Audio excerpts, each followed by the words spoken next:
Okay, so we're back to the drawing table, and this is what I traced with my HB pencil from my sketch that was blown up to the actual size I want to draw. So see the difference? What I intentionally do is actually trace as roughly as possible. But tracing always helps because you already established the composition, size, shape, movement, and everything. So you don't need to redraw that. It saves a lot of time.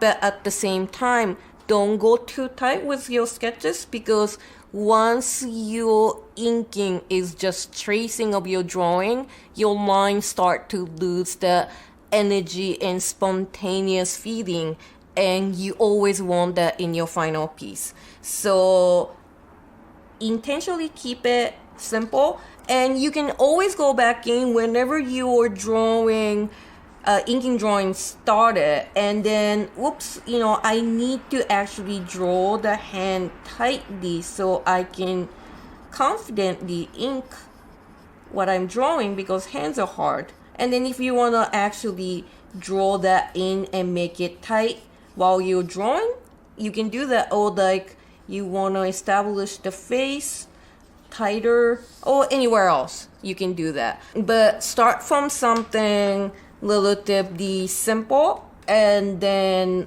let's draw on it and have spontaneous feeling going. So let me start.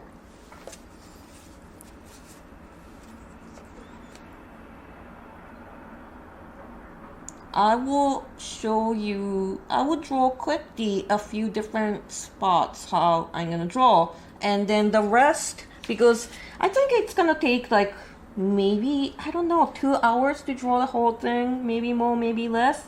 You don't want to watch me draw for 2 hours, so I will just start from some parts and then you can look at it in real time, then the rest of it we can fast forward and see the final result later. I'm kind of making this up, and some parts I just have to use reference materials, and sometimes you can make things up, some things you can't, and it's good. The reference materials are your friend to make your piece look better. So let me draw a little bit of hair. I want more dry brush.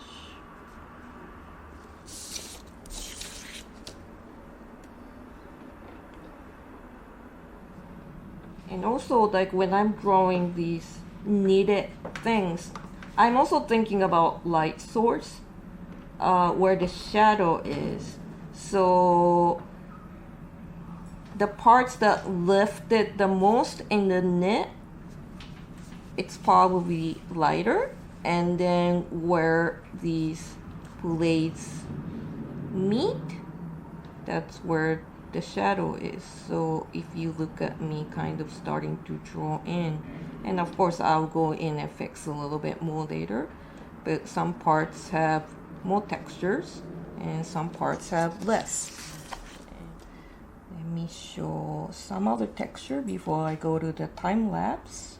So puffer jacket is probably like light nylon or like shiny slippery material, so I want the line thin at the same time. I don't want line like these knitted lines. I want something more crisp. So let's do something like this.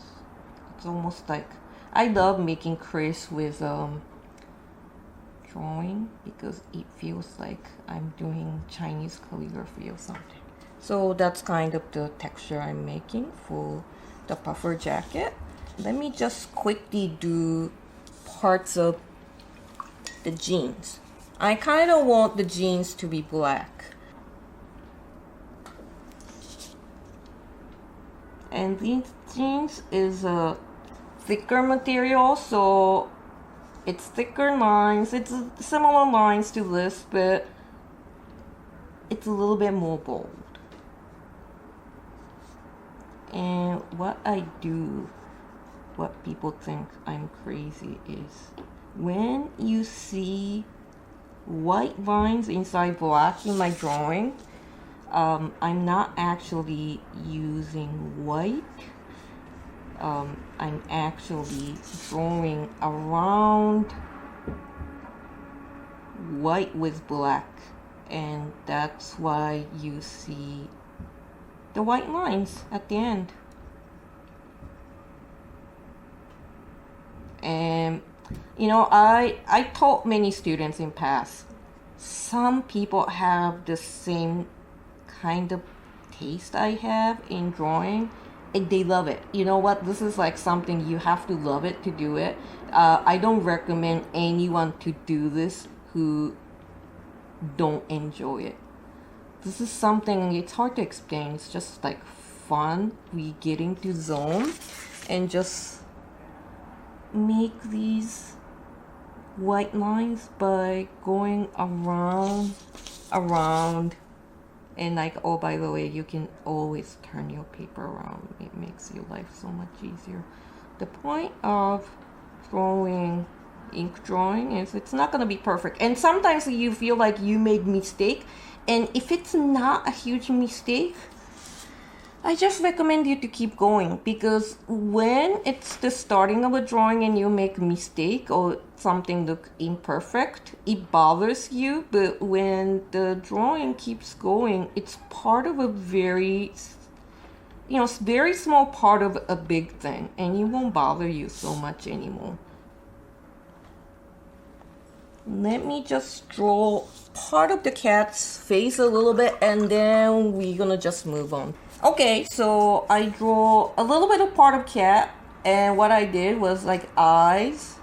I just went with like kind of one stroke. Then I think, well, there's a lot of build up I need to do, but what I have done so far is kind of press the brush to get nice shapes of the stripes. Without like going over too much. So I'll fill in the shapes, and I started filling in some fur with slight strokes, and then I have to keep building this up. So the rest I want to show with time lapse, and let me show you some fun unconventional way of doing things, like how to erase a small mistake I have made. And so I'm gonna show you that.